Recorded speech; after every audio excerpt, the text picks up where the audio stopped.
And yo, what's decent? It is finally good to be back here playing PS Live here on the computer. I have not touched anything Pokemon related for a long period of time, and as far as all the YouTube videos that I have watched thus far, within the past period of like 2 or 3 weeks, I've only been watching it on my phone, so I haven't touched my computer in ages. Ever since I got my Xbox 360, I've just been on Call of Duty Modern Warfare 3, so I apologize for my lack of content. I'm here, like I just said, I haven't forgotten about you guys, and I am ecstatic to be back here playing Pokemon again. So my opposition is going to lead up with Aerodactyl. I figured that since I haven't forgotten about everything, that doesn't mean just because I took a hiatus that I forgot completely about the dynamics and how to play Pokemon in general. So my opposition, as you guys saw, led out with Aerodactyl. I figured that he was going to go for the taunt, hence my initial Psychic, and then go for the U-turn, finishing off his Aerodactyl. Switches in Electivire, goes for the Ice Punch, anticipating my Zapdos, I guess, to stay in. I'm going to switch out to Swampert, as you guys did see. Set up the Stealth Rocks on the switch because I know he's not going to want to stay in with the Earthquake, and then in comes Togekiss. Sets up a nasty plot in my face, so I guess the more ideal thing, the idealistic thing for me to do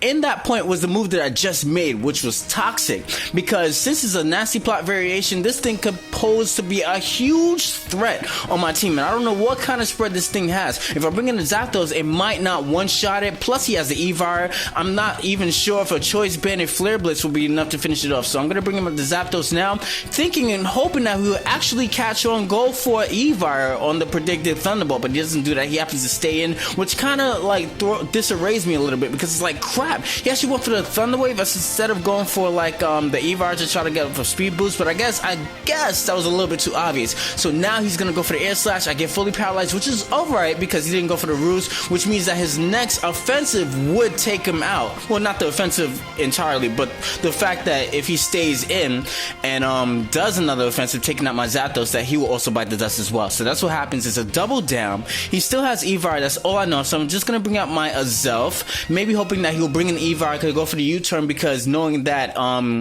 Evire won't take it won't be one-shotted by a Life Orb Psychic. So now, in comes Jirachi. I'm not exactly sure if it's like Choice in any shape or form. I'm hoping that it isn't, but he shows me Body Slam and goes for the Iron Head, which confirms to me that it isn't Choice in some shape or form. I'm kind of hoping that he does have Fire Punch, because I do have the Aqua Berry. I do want to set up one layer of spikes. I know that doing Earthquake will be kind of pointless, because Earthquake is not stab on a Fortress, and Fortress is not necessarily known to have like a higher attack stat. So I'm thinking like, okay, I guess I'll benefit more from setting up another layer of spikes, but he decides to stay in and go for Iron Head. He's doing that, I guess, I'm thinking that he's gonna do that more repeatedly. Let's hope he does not do that. So he's gonna go for Iron Head. I'm just gonna flinch, and I'm just catching on. I'm like, oh my gosh, this dude is about to flinch hacks me to death, man. My first day back, and I gotta deal with this clown stuff already. Alright, you know what? That's fine. You know what? You good. I'm not even mad. I'm not even mad. I just want to say and point out that the Pokemon community, in comparison to the COD community, is 10 times better, man. I used to complain about a whole bunch of stuff that the Pokemon community does, and once I hopped on Xbox Live, man, damn, I've never seen so many retards in one place. Like, oh my gosh, I cannot begin to explain. So anyway, he goes for the Body Slam, paralyzing my Machamp after my Fortress bit the dust. I'm gonna get the Confusion Hacks on the Jirachi, go for another Dynamic Punch. In comes his Wheezing, and I'm like, crap, there's a physical wall. And as much as I do want to switch out into myself right away to inflict some psychic damage on the Wheezing, obviously enough to take it out, part of me is like, you know, he's gonna actually go for the Will-O-Wisp, which he happens to do so.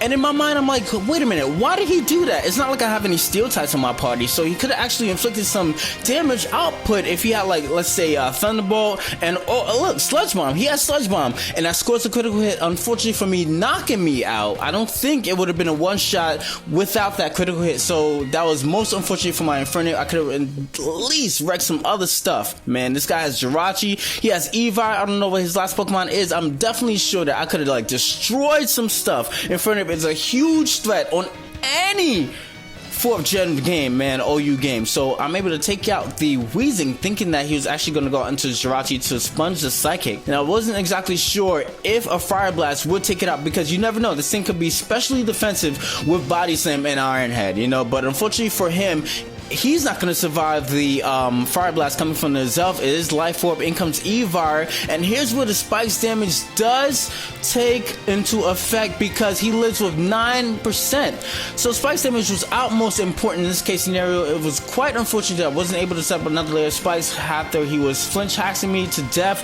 with the Evar. So I'm going to go for the Bullet Punch, and fortunately for him, it is going to be enough to knock it out, which means that I'm going to be able to retain my HP, because if he didn't knock it out, then that means that I would have to take like a Thunder Punch before knocking him out with the Dynamic Punch, which doesn't make sense at that particular amount of HP. Unfortunately for him, his last Pokemon is Blissey. I'm able to take that clown out. I don't even know why he went for the Protect. I cannot stand when players do that. Guys, if you know you're about to lose, you know, like, don't draw it out, please. Unless you have like a kind of a reason to do that. Like if you have like a small percentage of winning, like let's say if you have like freaking Terrakion, you know, a paralyzed Terrakion, and you got protecting your paralyzed Terrakion. Your last Pokemon is that Terrakion. Your opposition has like let's say Lucario with close combat, son. It doesn't make any sense to go for Protect. Come on, son. So now I think I'm just going to, this is actually, if I didn't explain it a little bit earlier, if this is going to be like a 4th gen PS Live that I'm doing, because like I did say a little bit earlier on, I am more comfortable, and well, I didn't mean to do that. As a matter of fact, you know what, let's switch because I'm not actually getting anything in 4th gen, so I'm kind of a little bit impatient. I'm just like more so ecstatic to battle in general, you know. So now my opposition has a lot of stuff. He has like Metacham, Sableye, Metagross, things you don't necessarily see, if I recall correctly, in OU, current day OU, if I stand corrected. So I'm thinking that he's gonna go for the taunt, hence his lead out with Sableye.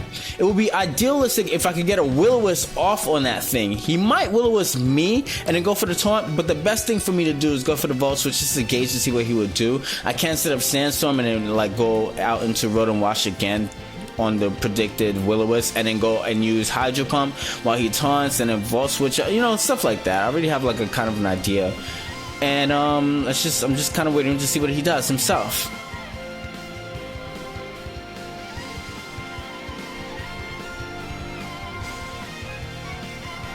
Let's look at the team builder while like I waste time or whatever. I have a lot of stuff actually, so maybe I could find something else in the meantime. Let's go and find an RU match. Maybe I could play like 2 battles at one time. Look at me, I haven't played in like a long period of time, and here I am playing 2 battles at once. Who the hell do I think I am? You know, but hey, it doesn't hurt. So let's look for something. It's been, wow, really? Since when? Okay. Wasn't it just, well, I've been gone for 3 weeks, so that's probably what happened. Maybe there's like a time period in which the Snover actually got banned, so I might have to create another team. So in the midst of the time where I'm waiting for this clown, well, actually he left. This guy left, so let's just wait for the timer to dissipate in order to claim that win. And in comes an Underused match. This is a team that I haven't used in a long period of time. So let's see what happens here. He has the Nidoking, so I can't set up Toxic Spikes as much as I really want to, because even though he does have a spinner, being that Blastoise is his rapid spinner, hypothetically speaking, if he does switch in on the Toxic Spikes, it will be poisoned forever. Unless it's like Porygon Z has like the heal bell. If Porygon Z can get healed, see, look at me, I'm forgetting everything.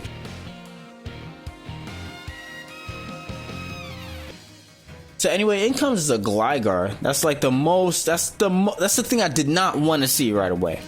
So I'm just gonna set up Spikes, if not anything else. He might bring in the Victini, so if he brings in Victini, I am going to switch out. Well, actually, I might stay in thinking that he was gonna go and use U-turn, predicting me to switch out into Snorlax to take his V-Create. So he goes and uses Fire Blast. I set up the Leech Seed, and I have 1 layer of Spikes on the field. I'm thinking that he might, like, just in case he happens to go for a secondary Fire Blast, Ice Beam, and or Earth Power, I'm leaning more so to the Earth Power, hence my not switching into Raikou. So I'm thinking, like, if I go into Snorlax, it won't do too much, being that Snorlax is well, perceived as a special wall. Mine's isn't really. It's more of a choice banded variant, as you saw how much damage was inflicted onto the Nidoking with that pursuit. So that'll be more beneficiary later on. Unfortunately for me, he does switch into Blastoise, which affords him an easy opportunity to go for the Rapid Spin, which he does, which is alright, you know, because I could actually set up a another layer of spikes as he, I guess, like finishes me off with the Ice Beam, hypothetically speaking. But he has a Skull, so that's okay too. So I'm thinking he might now go for the Rapid Spin, so I'm going to go for the Sludge Bomb to inflict some damage, and then he's going to Rapid Spin. I would have actually went for another Scald and then waited, you know, later on to see, you know, I don't know. So now it sets the spikes, and I could set up a Leech Seed, but he might double back out into Blastoise and then spin away all my stuff. So he finishes me off with the Ice Beam. I do have 2 layers of spikes on the field. I definitely do want to keep that in play. So I think I'm just going to scare out the Porygon 2 with a Heracross and then double back into, let's see what might he want to switch out into. Oh, Gligar. He might want to switch out into Gligar. Hopefully, okay, Nidoking? Crap. Oh man, that's not good. I was hoping Gligar, because I know that an Earthquake coming from the Gligar won't be enough to finish off the Nidoking. I mean, the Nidoqueen. I could set up these Stealth Rocks. Hence, Nidoking wouldn't have been able to switch back in. And then if he switches in Blastoise, I'll be able to finish it off with the Thunder. Crap, that was my ideal right there, but that does not take place. So I'm going to bring in the Raikou, and I'm just going to go for the Hidden Power. He can't switch back in, and then Blastoise is his spinner. So, let's see what he does here. Somebody wants to battle me in OU format. I'll wait. So I'll play that. He switches in Blastoise, which makes me think that he might double back into Gligar. And then I just go for the Thunderbolt anyway. And I was so surprised. I'm like, in the back of my mind, I'm thinking like, okay, he might go for the Gligar anyway. It's so obvious as to why he was switching. It's like the same thing people used to do in 4th Gen. Oh, I'm going to switch into Gyarados and switch out into my Eevee. But for some reason, he decides to stay in. And I guess he thought that he would survive a Thunderbolt coming from the Raikou. That's not the case scenario. He has Tri-Attack. I definitely do want to set up some Calm Minds here. Me thinking that he might also have Toxic, and then just kind of like, you know, force my hand with the Toxic and then like recover off all the damage, just like stall me out, but that's not the case scenario here. So Tri-Attack is going to be a 2-hit KO on the Substitute. I could have played this a little bit more differently, but at the same time, I think it's more beneficiary for me to set up another Substitute here so that I have a Substitute up for the next Pokemon. And then finish this clown off with the Thunderbolt.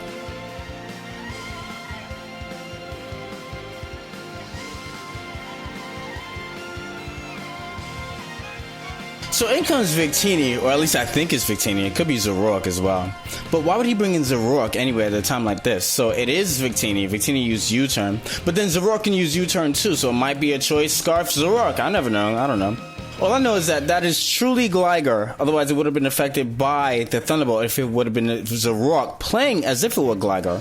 So I'm just going to go for the Hidden Power Ice, taking a huge risk because he actually could have went back to whether it was his Choice Scarf Victini and or a Choice Scarf Zoroark and like just finish me off. He goes for Victini, or at least I thought it was Victini until I saw the Sucker Punch. So I was like, okay, Zoroark. So now I can go to my Heracross and go for the Mega Horn because Mega Horn will deal neutral damage onto the Victini as well as super effective damage onto what I'm looking at right now, which is a Rock. So I go for the Mega Horn, finish off that clown, get it for an attack boost, and then in comes Victini. So now he's gonna have to lock himself onto a fire. Oh, actually, he could lock himself onto that, a Psychic type move. So if I flinch here, actually, because since he has Victory Star, he's obviously guaranteed a hit.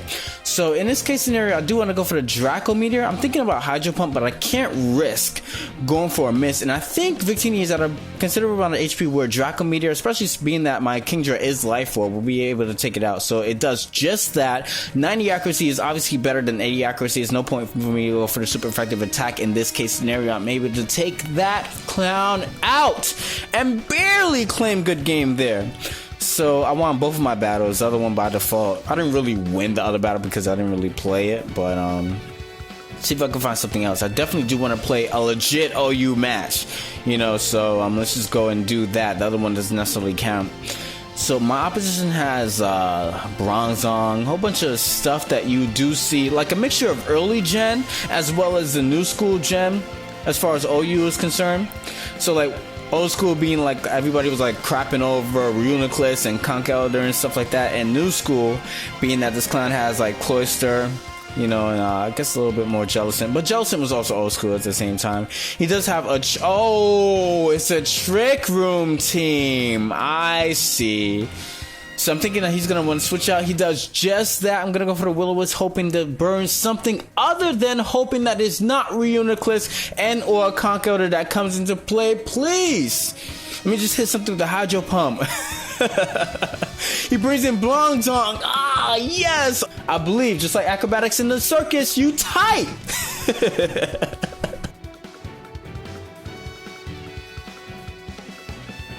Oh my gosh, so he goes for the explosion, not doing anything. He loses a potential Trick Roomer himself, actually. So that's pretty cool. And then he has Jirachi, which is burned. So as long as Jirachi isn't specially oriented, I am feeling safe whenever Jirachi comes into play. But at the same time, not really, because it could set up a Trick Room for his other party members. So in comes Reuniclus. I'm thinking like, okay, you know, he might set up a Calm Mind. Being that my Tyranitar does have Pursuit over Crunch, could be a little bit more problematic since Trick Room is in play. He could actually go first. I'm thinking like I could actually stay in, but then again, Rotom is utmost important. He does have Jellicent as well as the Cloyster, and as much as I really did not want to switch into Tyranitar, it's so obvious. I mean, he could have actually went for the the Focus Blast. I'm actually surprised that he did not do that. So I'm thinking like, okay, since he actually went for the Side Shock, he might want to switch. You know, there's a slight possibility that he might want to switch because Conch Elder is a thing that is really scaring me right now. You know, I'm thinking that he might have Guts, and he went last, which means that he switched, which is great. I'm like, yes, that is awesome. And yes, by the way, I am recording. Go for the Self Smash, thinking that I do want to switch out. Go for the Stone Edge. Please hit this clown. Damn it, no. Oh, man. That's bad. If this dude has Razor Shell, I'm almost done for. Uh-oh. And I do live the Icicle Spare, and I retaliate back with the Stone Edge. Please hit. Critical hit. Ah, Cloyster is out of there. Yes. That is what I'm talking about, man. So if I was him, I'd bring in Conch Elder at this point. Probably get off a nice little... I wouldn't have done that specifically, but I would have definitely brought in the Conch Elder. But then again, he could probably actually go for the Trick Room. I think that's what he wants to do right now. He's burned, so I'm just gonna go for the Earthquake, finish this thing off. He has Ice Punch, so his moveset is what? It's Side Shock. That's interesting. Wow, it's mixed. Side Shock, Trick Room, Ice Punch. Wow. Alright. To each his own, I guess. So Jellicent. I'm thinking he might switch into Jellicent, and then might probably like double back out into Conch Elder, which could be scary as hell right now, man. So hopefully he doesn't like take advantage of that, or like maybe realize that, because he's been making plays like switching into his Jirachi and stuff. Let's just have to wait and see what he does. So he might go for Focus Blast, being that last turn I went for Tyranitar. So let's hope he does that. If he does that, then it won't be able to finish off my Garchomp. I'll be able to finish it off with the Earthquake. He does the opposite what I'm thinking that he does and goes for the Side Shot. Let's go out into Scizor. Let's not chance it, because he can actually carry the Hidden Power Fire, and I'll be destroyed if he does carry the Hidden Power Fire and finishes off the Scizor. Scizor can prove to be important in this case scenario.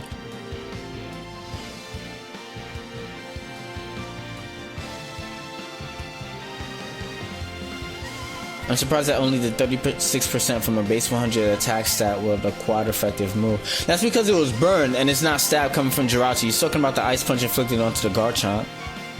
So I have Latias, which can prove to be very effective when Trick Room dissipates. So in comes Conch Elder. Let's go for Swords Dance.